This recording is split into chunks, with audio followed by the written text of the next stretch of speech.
I'm back. So I left off where we met our main character, Travis. Travis Good. I think that's his name.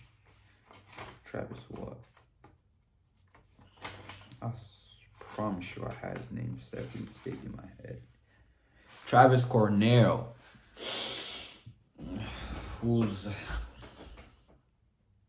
very skinny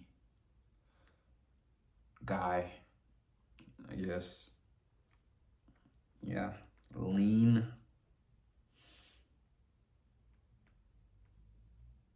guy who's practically like depressed in life, not doing very good in life.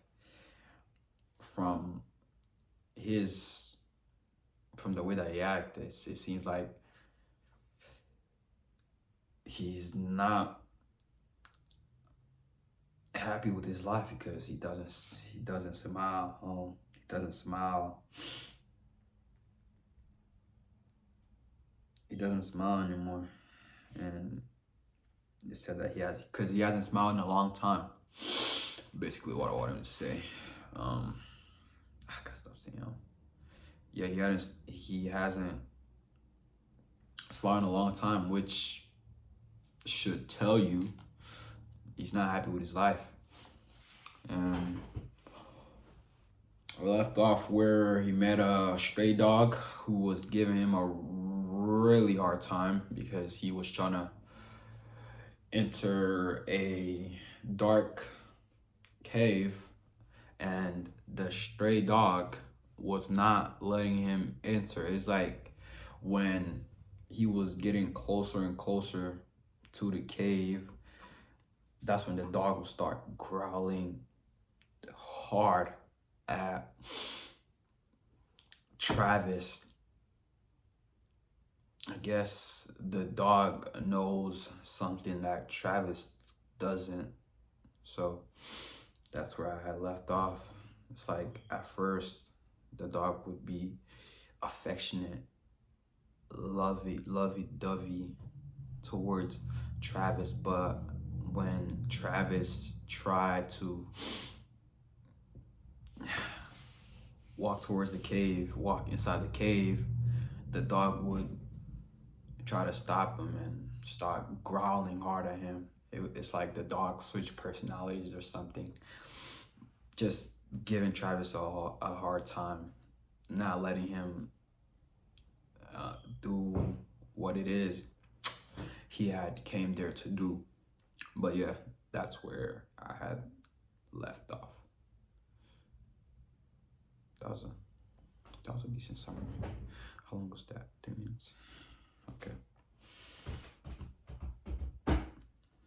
Ziggy. 30 minutes. 30-minute time to start. So instead of 20 minutes now, it's 30 minutes. With the startled yelp, the dog executed a leaping, scrambling turn away from the shadowed deer trail. It dashed toward him, past him, to the other arm of the woods, and he thought it was going to disappear into the forest. But at the archway, formed by 2 sycamores, through which Travis had come only minutes ago, the dog stopped and looked back expectantly. With an air of frustration and anxiety, it hurried in his direction again, swiftly circled him, grabbed at his pants leg, and wriggled backward, trying to drag him with it. Wait. Okay, she said. Okay. The retriever let go. It issued one woof, more a forceful exhalation than a bark. Obviously, an astonishingly, the dog had purposely prevented him from proceeding along the gloomy stretch of the deer trail because something was down there, something dangerous. Now the dog wanted him to flee because that dangerous creature was drawing near. Something was coming, but what? Travis was not worried, just curious. Whatever was approaching might frighten a dog, but nothing in these woods, not even a coyote or a cougar, would attack a grown man. Whining impatiently, the retriever tried to grab one leg of Travis' jeans again. Its behavior was extraordinary.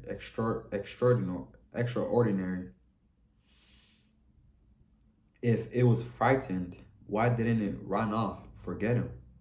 He was not its master. It owed him nothing, neither affection nor protection. Stray dogs do not possess a sense of duty to strangers, do not have a moral perspective, a conscience. What did this animal think it was anyway? A freelance Lancy? A freelance lassie? All right, Travis said, shaking the retriever loose and accompanying it to the sycamore arch. The dog dashed ahead along the ascending trail, which led up toward the canyon rim, through thinning trees and brighter light. Travis paused at the sycamores. Frowning, he looked across the sun-drenched clearing at the night-dark hole in the forest, where the descending portion of the trail began. What was coming? The shrill cries of the cicadas cut off simultaneously, as if a phonograph needle was lifted from a recording. The woods were pre pre pre preternatural preternaturally silent. Then Travis heard something rushing up the lightless trail, a scrabbling noise, a clatter as of this a clatter as of dislodged stones, a faint rustle of dry brush. The thing sounded closer than it probably was, for sound was amplified as it echoed through the narrow tunnel of trees. Nevertheless, the creature was coming fast, very fast. For the first time, Travis sensed that he was in grave peril. He knew that nothing in the woods was big or bold enough to attack him, but his intellect was overruled by instinct. His heart hammered. Above him, on the higher path, the retriever had become aware of his hesitation. It barked agitatedly. It barked agitatedly. It barks agitatedly. Decades ago, he might have brought an enraged black bear. Decades ago, he might have thought an enraged black bear was racing up the deer trail, driven mad by disease or pain. But the cabin dwellers and weekend hikers, outriders of civilization, had pushed the few remaining bears much farther back into the Santa Anas. From the sound of it, the unknown beast was within seconds of reaching the clearing between the lower and higher trails. The length of Travis's spine shivers tracked like melting bits of sleet trickling down a window pane. He wanted to see what the thing was, but at the same time, he had gone cold with dread, a purely instinctive fear. Farther up the canyon, the golden retriever barked urgently. Travis turned and ran. He was in excellent shape, not a pound overweight. With the panting retriever leading, Travis tucked his arms close to his sides and sprinted up the deer trail, ducking under the few low-hanging branches. The studded soles of his hiking boots gave good traction. He slipped on loose stones and on slithery layers of dry pine needles, but he did not fall. As he ran through a false fire of flickering sunlight and shadow, another fire began to burn in his lungs. Travis Cornell's life had been full of danger and tragedy, but he never flinched from anything. In the worst of times, he calmly confronted loss, pain, and fear. But now something peculiar happened. He lost control. For the first time in his life, he panicked. Fear pried into him, touching a deep and primitive level where nothing had ever reached him before. Primitive. Sound like a familiar word. Primitive.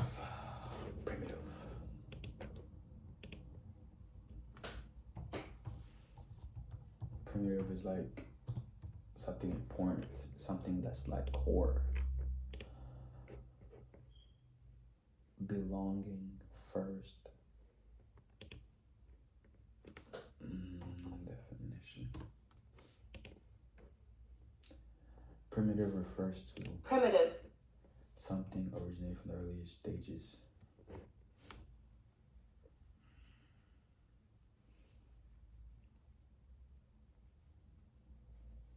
Touching a deep and early. Oh.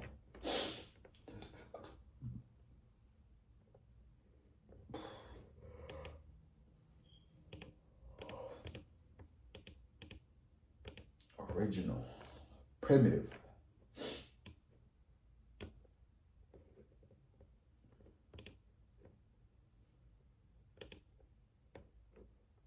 Ah, that's where I knew the word from.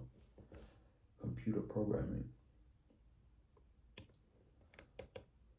It's cool. But you don't do a Lego.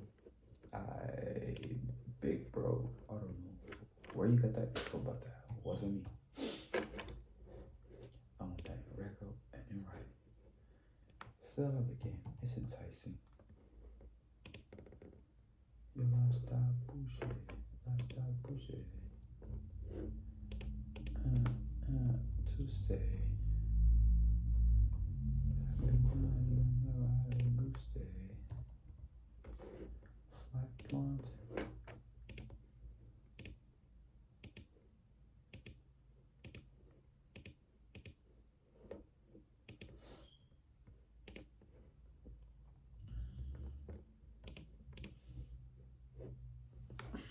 Wait.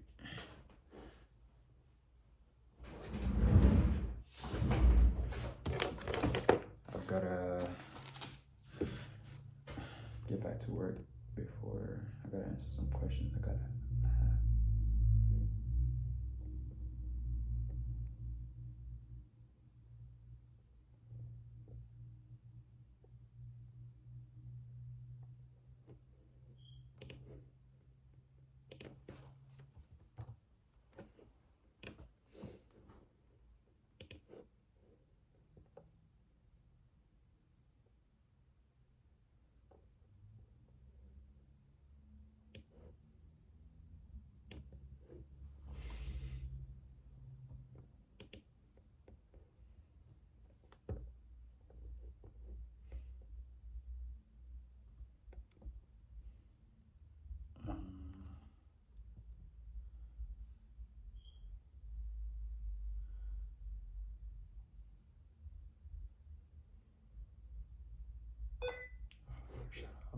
Shut up.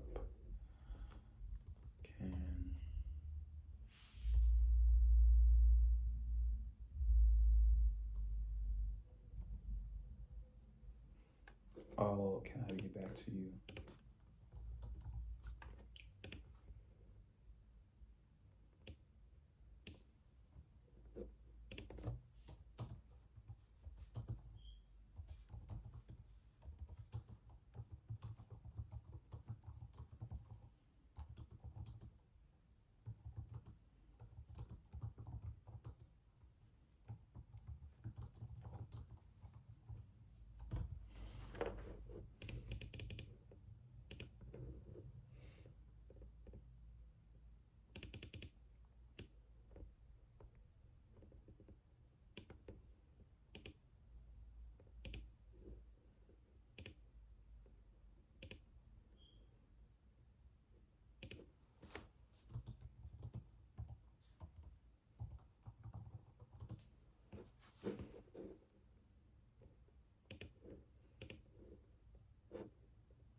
Okay.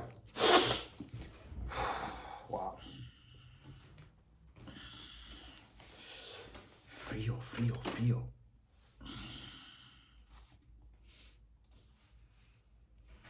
Primitive, early. As he ran, he broke out in goose flesh and cold sweat, and he did not know why the unknown pursuer should fill him with such absolute terror. He did not look back. Initially, he did not want to turn his eyes away from the twisting trail because he was afraid he would crash into a low branch. But as he ran, his panic swelled, and by the time he had gone a couple of hundred yards, the reason, but as he ran, his panic swelled, and by the time he had gone a couple of hundred yards, the reason he did not look back was because he was afraid of what he might see. He knew what his response was. He knew that his response was irrational. The prickly sensation along the back of his neck and the ickiness in his gut and the iciness in his gut were symptoms of a purely superstitious terror. But the civilized and educated Travis Cornell had turned over the reins to the frightened child savage that lives in every human being, the genetic ghost of what we once were, and he could not easily regain control, even though he was aware of the absurdity of his behavior. So why is Travis scared of this unknown thing? Brute instinct ruled. An instinct told him that he must run, run, stop thinking, and just run. Near the head of the canyon, the trail turned left and carved a winding course up the steep north wall toward the ridge. Travis rounded a bend, saw a log lying across the path, jumped but caught one foot on the rotting wood. He fell forward, fell on his chest, stunned. He could not get his breath, could not move. He expected something to pounce on him, tear out his throat. The retriever dashed back down the trail and leaped over Travis, landing sure-footedly on the path behind him. It barked fiercely at whatever was chasing them, much more threateningly than it had challenged Travis in the clearing. Travis rolled over and sat up, gasping. He saw nothing on the trail below. Then he realized the retriever was not concerned about anything in that direction, but was standing sideways on the trail, facing the underbrush in the forest to the east of them, spraying saliva. It barked stridently, so hard and loud that each explosive sound hurt Travis's ear. The tone of savage fury in its voice was daunting. The dog was warning the unseen enemy to stay back. Easy, boy, Travis said softly. Easy. The retriever stopped barking, but did not glance at Travis. It stared intently into the bush, peeling its heavy black lips off its teeth and growling deep in its throat. Still breathing hard, Travis got to his feet and looked east into the woods. Evergreens, sycamores, and a few larches. Shadows like swatches of dark cloth were fastened here and there by golden pins and needles of light. Brush, briars, climbing vines, a few well-worn tooth-like formations of rock. He saw nothing out of the ordinary. When he reached down and put a hand upon the retriever's head, the dog stopped growling, as if it understood his intention. Travis drew a breath, held it, and listened for movement in the bush. The cicadas remained silent. No birds sang in the trees. The woods were as still as if the vast, elaborate clockwork mechanism of the universe had ceased ticking. He was sure that he was not the cause of the abrupt. He was sure that he was not the cause of the abrupt silence. His passage through the canyon had not previously disturbed either birds or cicadas. Something was out there, an intruder of which the ordinary forest creatures clearly did not approve. He took a deep breath and held it again, straining to hear the slightest movement in the woods. This time, he detected the rustle of brush, a snapping twig, the soft crunch of dry leaves, and the unnervingly peculiar, heavy, ragged breathing of something big. It sounded about 40 feet away, but he could not pinpoint its location. At his side, the retriever had gone rigid. Its floppy ears were slightly pricked, straining forward. The unknown adversary's raspy breathing was so creepy, whether because of the echo effect of the forest and canyon, or because it was just creepy to begin with that Travis quickly to begin with, that Travis quickly took off his backpack, unsnapped the flap, and withdrew the loaded .38. The dog stared at the gun. Travis had the weird feeling that the animal knew what the revolver was and approved of the weapon. Wondering if this thing in the woods was a man, Travis rolled out, "Who's there? Come on out where I can see you. Come on out where I can see you." The horse breathing in the brush was now underlaid with a thick, menacing snarl. The eerie, guttural resonance electrified Travis. His heart beat even harder, and he went as rigid as the retriever beside him. For interminable ticking seconds, he could not understand why the noise itself had sent such powerful current of fear through him. Then he realized that what frightened him was the noise's ambiguity. The beast growl was definitely that of an animal, yet there was also an indescribable quality that bespoke intelligence, a tone and modulation almost like the sound that an enraged man might make. The more he listened, the more Travis decided it was neither strictly an animal nor human sound. But if neither, then what the hell was it? He saw the high brush stirring straight ahead. Something was coming toward him. "Stop," he said sharply. "No closer." It kept coming, now just 30 feet away, moving slower than it had been, a bit wary perhaps, but closing in nevertheless. The golden retriever began to growl threateningly again, warning off the creature that stalked them. But tremors were visible in its flanks, and its head shook, though it was challenging the thing in the brush. It was profoundly frightened of a confrontation. The dog's fear unnerved Travis. Retrievers were renowned for boldness and courage. They were bred to be the companions of hunters and were frequently used in dangerous rescue operations.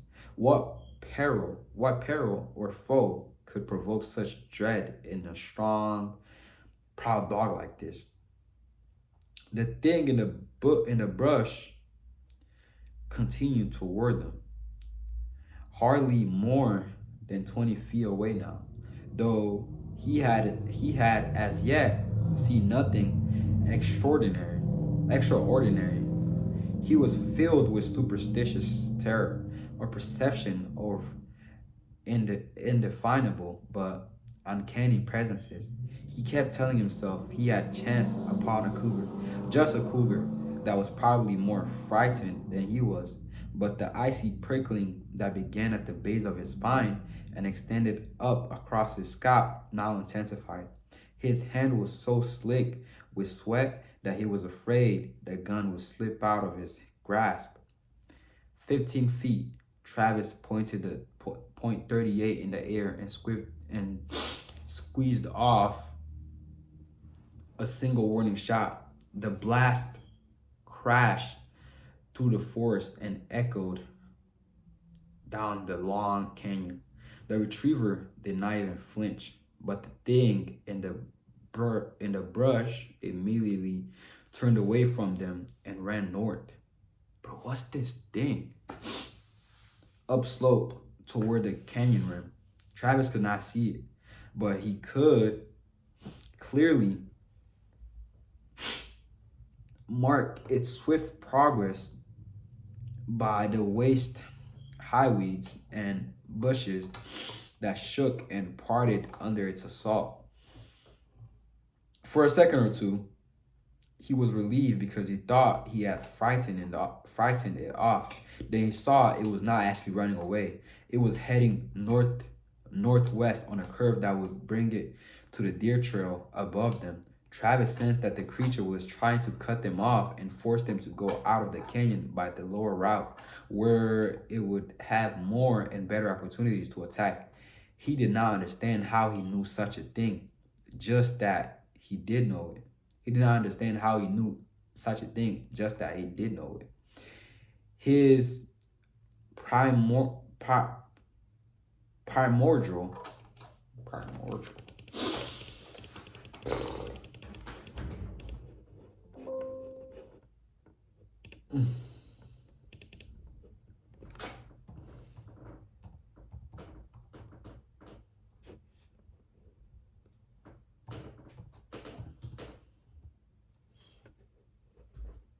Primordial. primordial Primordial.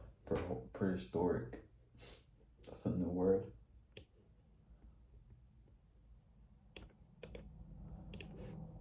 Primordial.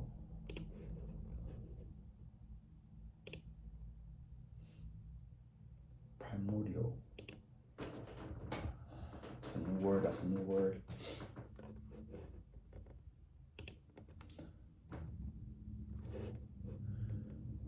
Oh my jailer, for you I surrender.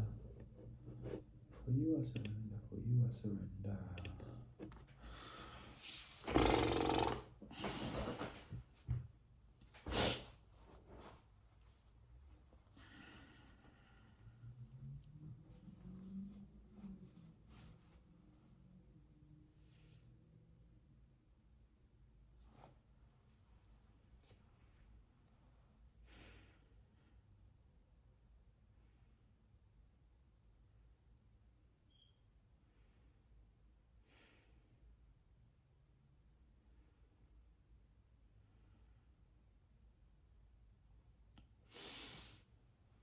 His primordial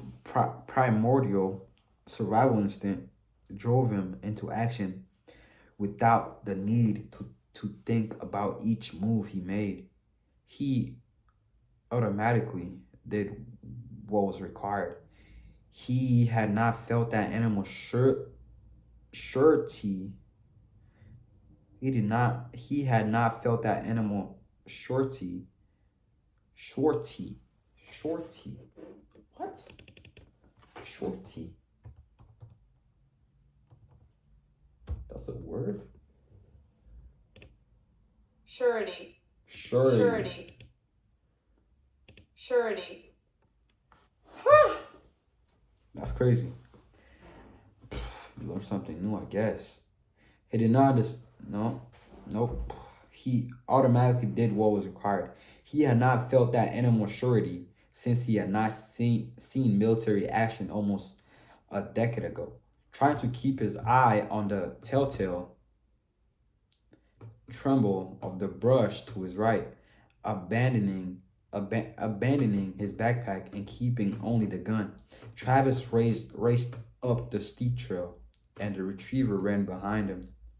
Fast as he was, however, he was not fast enough to overtake the unknown enemy.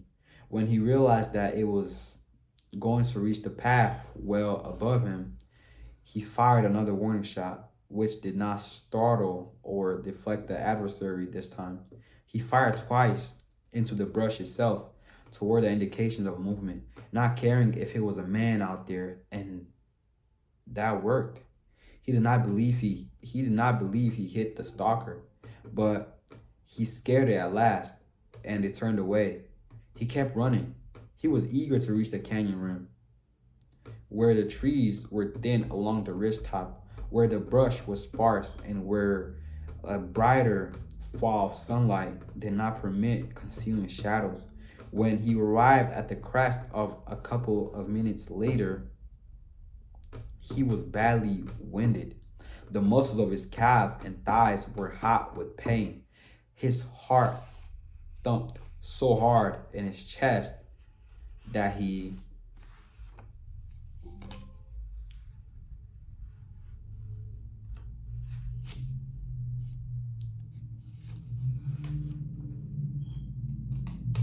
okay.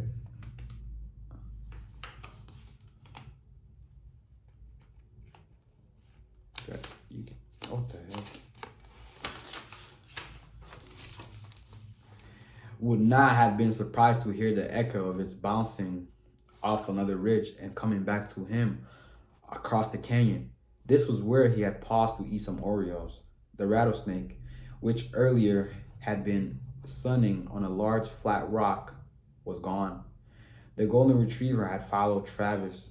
It stood beside him, panting, peering down the slope they had just ascended, slightly dizzy, wanting to sit and rest, but aware he was still in danger of an unknown variety. Travis looked down the deer trail, too, and scanned what underbrush he could see.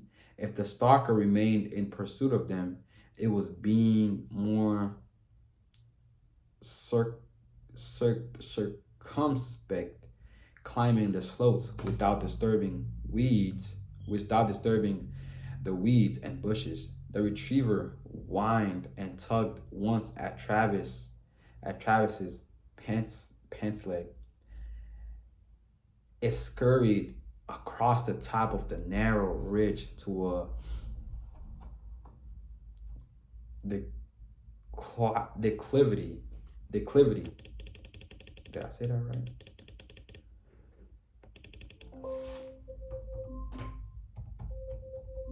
Declivity. Declivity. Declivity is a downward slope. Okay.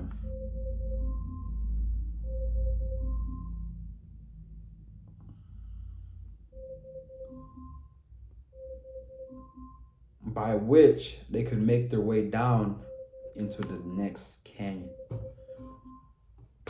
Alexa, stop. Alexa. Oh, Ziggy, stop. Quick recap of what I just read. That was a lot of information, to be honest. I barely articulated what I was reading because I'm so confused. I don't know what I just read. To be honest, the book is it's not even, it doesn't even like slowly walks you into the book. It just bang. Before even the book, before even advancing to the later pages, before even like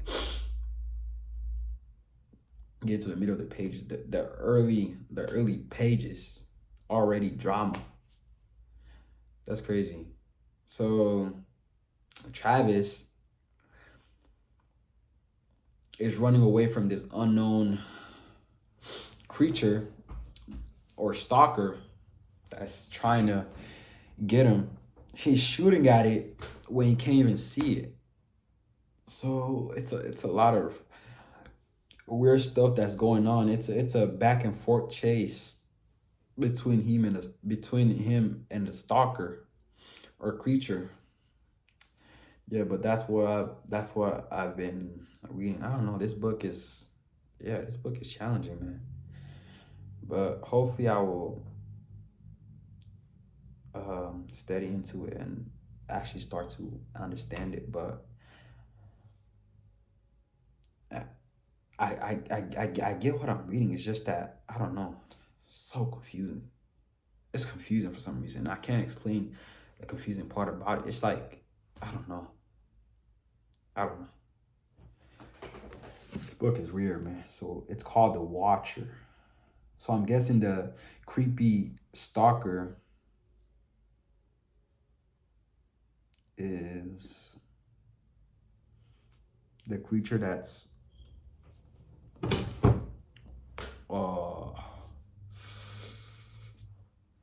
chasing Travis and the retriever, I'm guessing. Yeah.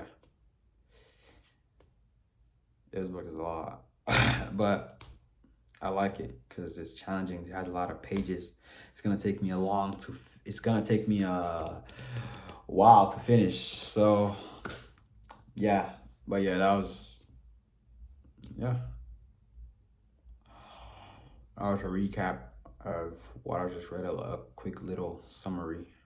Oh yeah, I'm yapping too much. I'm gone.